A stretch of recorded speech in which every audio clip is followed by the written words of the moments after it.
A couple of years ago we introduced a new strategic plan for the Society, and it's hard to believe we're already 2 years into it, but we've achieved a tremendous amount, and I'm sure lots of people that you see in the video in today's presentation will tell you lots about details that have stood out for them in the year. But some key things that came out for me, the first was our focus on membership and how much that has managed to drive up the number of members we have in the Society.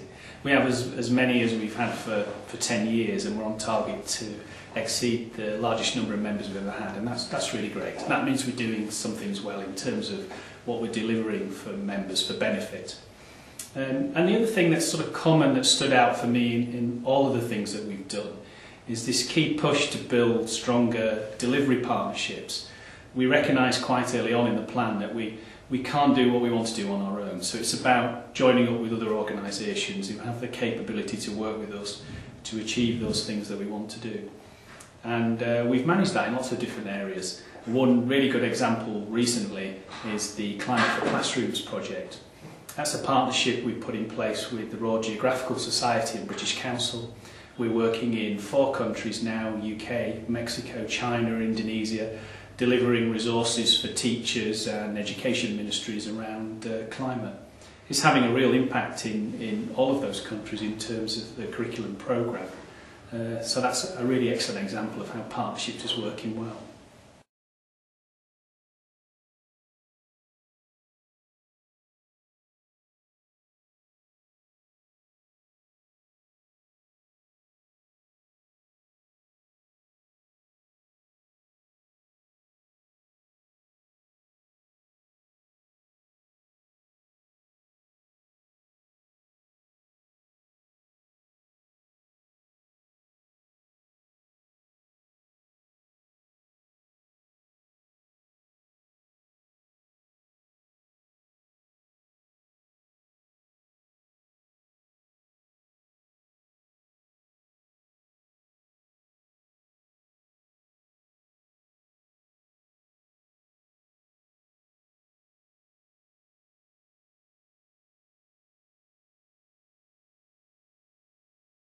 If there are any of us who don't appreciate the importance of the Society for the debates around climate change, then I think 2009 convinced us that we have a very important role to play.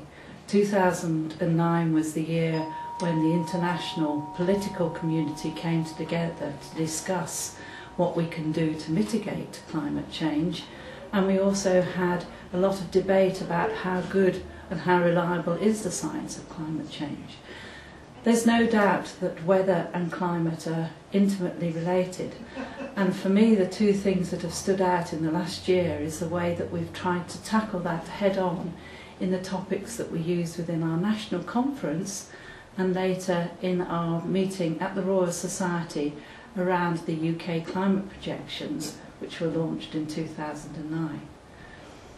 I think the Society as an independent body has played a really important role in these debates, and there's no doubt that the topics that we covered in our national conference around extreme weather events, the changing water cycle, how the Earth's system will respond to climate change are certainly the burning science issues of the day, and they cross all disciplines across weather and climate, and it's right that the Society should be looking at these issues and debating them.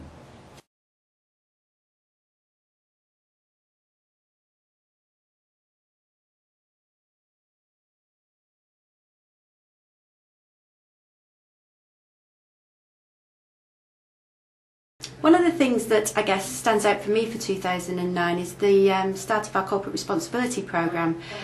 We've been working hard to reduce the emissions from the work that the Society do. We've put new energy efficient lighting in headquarters, we've put new efficient water heaters in, we've put all our PCs onto energy saving, so we're really working hard to make this cut, and so far we've managed to reduce our carbon emissions by about 40%, so we're really doing well on that this year. Hi, I'm the outgoing chairman of the Edinburgh Centre. Each winter we have 6 lectures on a whole range of subjects within meteorology. Indeed, the last session has ended with a wash-up on what happened in Copenhagen. A group from Edinburgh were there, and if anything, it was unusual in that there was more politics than anything else in the talk. Our talks are quite well attended in the local centre. We have up to 40-50 people coming on a Friday evening. Occasionally down to 15-20 if it's a rather specialist area. Typically we have an evening each time where a couple of PhD students come and present their work. We have climate topics, we have weather topics. Indeed, we've also had phenology. We've really had quite a very wide range of subjects, and we will do so in the next session as well.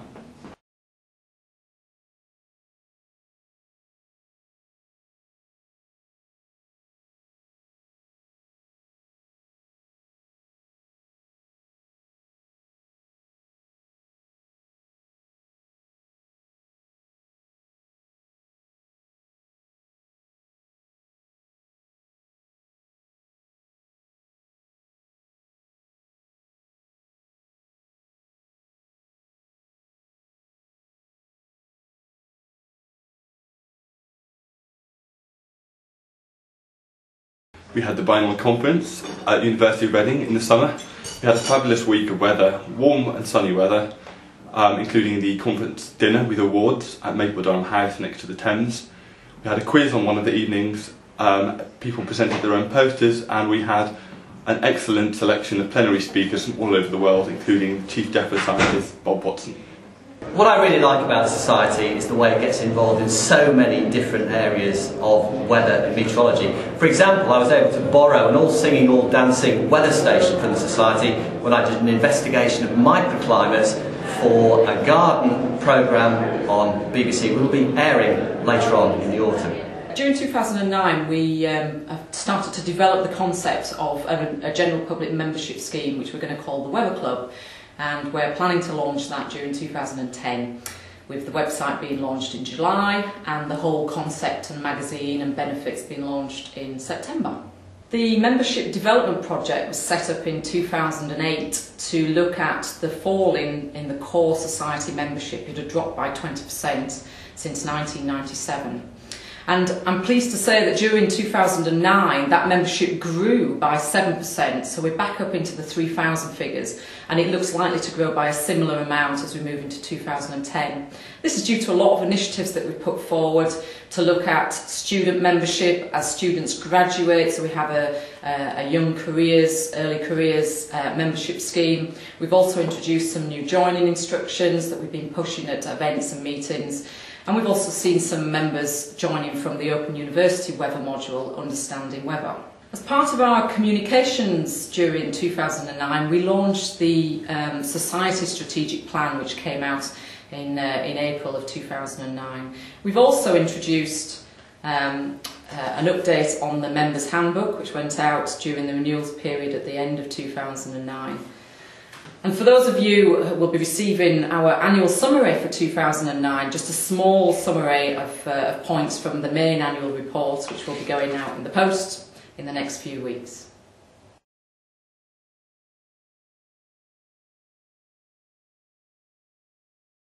Good evening from Cumbria, a county which has felt the full force of one of the worst storms in British history.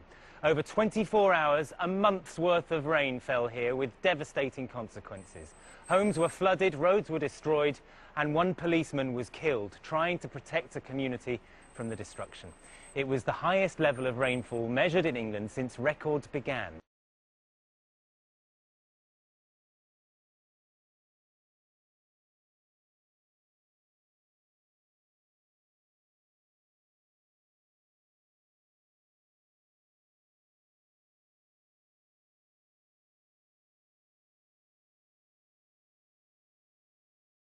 Well, here we are at the launch of the new South East Local Centre. It's great that we've had 2 new centres open this year. The Yorkshire Centre in my hometown, and really nice to have a South East Local Centre. So we hope it's going to be an interesting programme tonight. Peter Gibbs is doing a bit on weather forecasting for us, and we've already got a full house, so looking forward to a really good evening. So my name is Tim Palmer. I'm Vice President of the Royal Meteorological Society and President-elect for 2011. Paul Hardacre and myself organised a very major meeting at the Royal Society in honour or in celebration of the Royal Society's 350th anniversary this year. And the meeting was called Handling Uncertainty in Science. It was a very interdisciplinary meeting featuring, for example, the Governor of the Bank of England talking about uncertainty in economic forecasting. We had areas in fundamental physics, in health, and people from business and politics talking about how to make decisions in the light of uncertain science. But on top of that, climate was very much a major focus of the meeting, and we were fortunate to have our current president, Julius Slingo, giving a talk about methods for estimating uncertainty in weather and climate forecasts. So this was a multidisciplinary meeting, but very much organised by the Royal Meteorological Society and featuring very much the work of the Royal Meteorological Society and the scientists who work as part of the society. So I think it portrayed meteorologists and climatologists, and indeed the work of the Royal Meteorological Society, in very high light and to a very distinguished and eminent group of both speakers and audience. In the area of climate change, the second important event that the Society organised was the science meeting around the UK climate projections, which were launched by the DEFRA and the Met Office in early 2009. These are groundbreaking and give us an unprecedented view of the potential future weather and climate conditions that we will experience in the UK. Through the Society, we were able to have a very interesting and focused debate on what these projections can tell us, what they can't tell us, and what our future science needs will be.